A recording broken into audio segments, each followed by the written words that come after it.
이거는 조금 심각하기도 하고 정말 이렇게 뚜껑을 열고 세포를 들여다보는 시대에 우리가 산다고 얘기했잖아요. 현미경으로 들여다보면 우리 세포의 움직임 막 이렇게 좋은 때, 그래서 왜 옛날 사람들은 그랬어요. 시집장가 가고 나면 노총각이 장가가고 나면 얼굴이 훤하게 피고 키가 큰 것 같은 느낌? 아니면 올드미스가 시집가고 나면 얼굴이 뽀얘지면 이야 신랑 밥이 좋은가 보다, 또는 뭐 섹시밥이 좋은가 보다, 이렇게 표현을 했는데, 그런 것처럼 그때는 그렇게밖에 표현 못했죠. 그런데 요새는 그 신랑의 세포 조직을 들여다보고 그런 색시의 이 혈액을 검사를 하면요, 혈액이 왕성하게 움직이고 세포가 예쁘게 막 만들어져서 춤을 추는 것을 현미경으로 들여다볼 수 있는 시대에 살았어요. 자, 치매는 정말 무엇 때문에 올까? 첫 번째는 외로움은 온다 그랬어요. 그래서 외로움을 해소하는 이야기를 했고요. 두 번째는 사실이 무엇이죠? 당신과 나는 결혼했어요. 네, 우리는 부부입니다. 그러나 소, 닭 보듯이.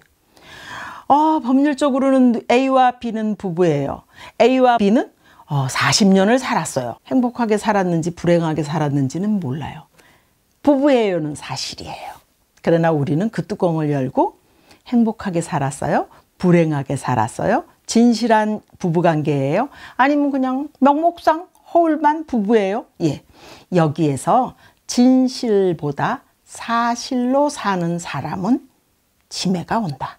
그냥 예를 들은 거예요. 부부 생활도 소닭 보듯이. 요새는 집이 커서 어느 방에서 나오는지도 몰라요. 부부가 한 방에서 한 침대에서 자지 않으니까. 예, 뭘 먹고 어떻게 하고 들어가서 자는지, 큰 집에서는 안방 문 닫고 그 안에서 화장실 있고 그 안에 다 있어요. 물 한 잔 들고 가면 밤새도 뭘 하고 지내는지도 서로 모르는 그런 사실은 군중 속의 고독처럼 부부가 한 집에 살아도, 형제가 한 집에 살아도, 자매가 한 집에 살아도 잘 알 수 없는 사실이지만 진실이 아니기 때문에 세포의 흐름이나 혈액의 흐름이 둔중해지고 느려진다는 사실이죠. 옛날에는 그런 얘기하면 네가 눈으로 봤어?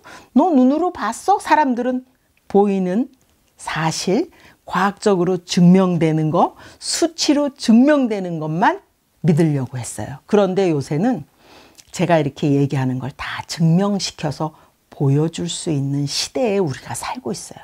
그래서 소름 끼치는 감동, 어떤 얘기를 듣거나 우리가 드라마를 보거나 또는 다큐멘터리를 볼 때 세상에 저렇게 감동스럽게 사는 사람도 있구나. 그래서 막 몸에서 이렇게 쫙 소름이 돋는 감동이 있을 때 제 몸 안에서 또는 당신의 몸 안에서 혈액의 속도가 빨라지고 둔중하게 느릿느릿 유영하던 것이 또랑또랑해지고 그 소름 끼치는 감동으로 말미암아 막 활발해지는 거.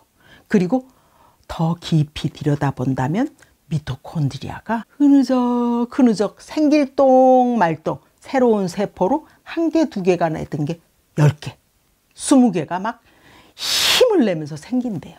그러니까 사실로 살지 말고 진실로 한순간 한순간을 우리는 살아야 돼요. 우리가 우스갯소리로 이렇게 얘기하죠. 있을 때 잘해. 사람들은 그런 이야기를 많이 해요. 장례를 치르고 나면 엉엉 울면서 그때 내가 더 잘할 걸. 그때 내가 너무 매섭게 대했어. 배우자가 떠나거나 형제 자매가 떠나거나 그러고 나면 살아있을 때 잘해주지 못한 거에 대한 어떤 가슴치는, 가슴 아릿하게 하고 울고 그래요. 그러면 뒤에서 빈정빈정 거리면서 돌아가신 분이 얘기하는 건 아니겠지만 있을 때 잘하지 그랬어. 우리가 그런 이렇게 농담도 하고 그러는데 정말 살아있는 이 순간에 누구를 대하든 진실하게 대하고 그 사람이 느낌의 마음속에서 그렇게 소름 끼치는 감동을 줄 수 있다면 정말 최고겠지요. 그러나 매일같이 늘상 있는 일상에서 그렇게 늘상 감동을 주고 무슨 영화배우도 아닌데 한순간 그렇게 할 수는 없으니까 진실한 마음으로 늘 한결같은 마음으로 하는 게 저는 중요하다고 생각합니다. 그래서 한 끼니 음식을 차릴 때나 또 누구와 대화할 때 자기 마음속에서 가장 우러나오는 정성 어린 음식, 자기 마음에서 가장 깊이 있는 절제된 언어로 복을 주는 말을 하는 사람, 가까운 사람일수록 상처를 많이 주는 것 같아요. 그리고 휙 지나가는 얘기로 얘기해서 그 어떤 삶의 무게를 툭 떨어뜨리는 거. 그래서 낙담하게 만드는 거는 상대한테 보이지 않는 이렇게 상처를 깊이 주는 거라고 생각하는데, 말로 하는 거, 행동으로 하는 거, 또 음식을 공개하는 거, 또 내가 남한테 공개를 받을 때도 그렇고요. 그래서 진실보다 사실로 살면 치매가 온다고 저는 이렇게 크게 두 명제를 해봤습니다. 그래서 외로울 때, 쓸쓸할 때는 털어내고, 사람들과 부대끼고, 즐거운 부대낌이 좋겠죠. 가서 싸우고 오면 부대끼는 건데 그건 아니니까요. 우리는 역기능을 얘기하는 게 아니라 언제나 삶에서 순기능으로.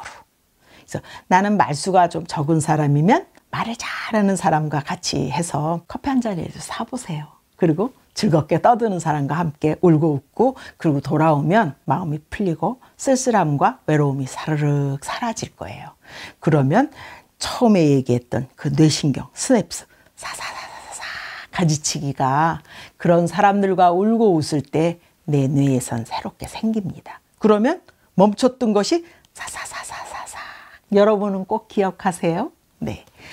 그리고 진실보다 사실로 살면 치매가 온다 했으니까 진실한 순간순간을 매 순간 가지시고, 언제나 뭐 보이는 사람한텐 거짓되게 할 수 있죠. 그러나 신에게 드리는 마음이라고 생각하면 불자이든 천주교 신자든 기독교 신자든 영원한 것을 희귀하고 거기에라 대고 절하는 존재는 사자도, 어마어마하게 큰 맘모스도, 코끼리도 우리 인간보다 훨씬 뛰어나고 동물학적으로 생체학적으로 뛰어나도 영원한 것을 향해서 엎드려서 경배하고 절하는 존재는 없어요. 인간은 식인종일지라도 자기보다 거대한 것, 그리고 영원한 것에 대한 어떤 경외함이 있어요. 그래서 이렇게 진실보다 사실로 살지 않고, 사실이라는 건 사실 법적인 토대에서는 위반될 게 아무것도 없어요. 그러나 생체 조직, 그리고 신경세포, 신경 가소성, 좋은 순기능으로 좋은 세포로 바뀌는 것은 진실한 순간에 내가 최선을 다하고 열정을 갖고 미친 듯이 몰입하고 이렇게 새로운 걸 만들어낼 때, 이것은 정말 인류를 향해서 또는 가족을 향해서, 지역 공동체를 향해서, 어떤 도시 안에서, 어떤 국가 안에서, 어떤 단체 안에서 무엇을 하든 자기한테 주어진 일이 있을 때 정말 진실한 마음을 다해서 최선을 다하는 사람이 치매에 걸리지 않는다. 이게 너무 확대를 했나요? 그렇지만 좁게 생각해도 넓게 생각해도 진실한 마음으로 생을 살아가는 것은 신이 부르는 그 순간까지 우리는 치매에 걸리지 않고 행복하게, 멋지게 자기한테 주어진 가지고 있는 기능 중에 최고의 순기능으로, 최고의 긍정 마인드로 이렇게 사는 것은 중요하다고 봅니다.